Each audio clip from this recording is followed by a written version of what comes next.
Issue inayoendelea kati ya Rasco na King'amuzi itufundishe kitu kwenye maisha yetu ya kawaida. Ukimsikiza Rasco, na ni ukweli kabisa, amemtoa King'amuzi mbali. Alimuona na kipaji, akamuinua, akamfikisha mahali.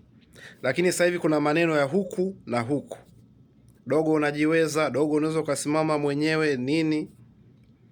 Tukumbuke katika maisha yetu ya kila siku, ni wangapi wametuinua kutuweka hapo tulipo? Tumerudisha shukrani kwao?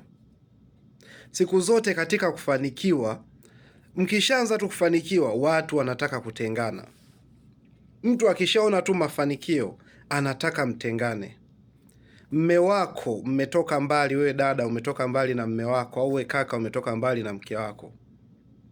Lakini nafika mahali mwanaume anaona mbona kama tumefanikiwa, hebu ngoja nitengane na huyu, nitafute mwanamke mwingine. Au mwanamke amefanikiwa, anaona bora atafute mwanaume mwingine. Hiyo ni hatari sana. Na ukitaka kujua mwisho wako, hasa katika ndoa au katika mahusiano, ni pale ambapo mtapofanikiwa mkaanza kuwaza kutengana.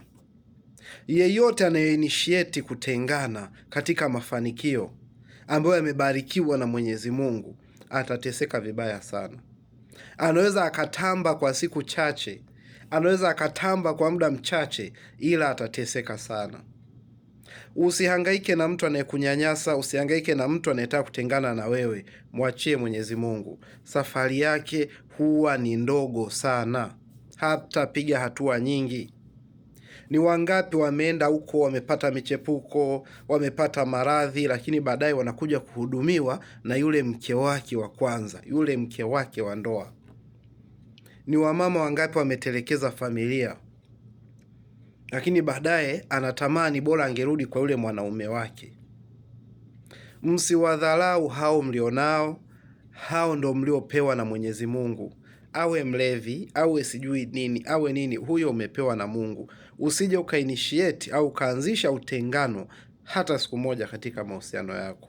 Utasafa, utaumia.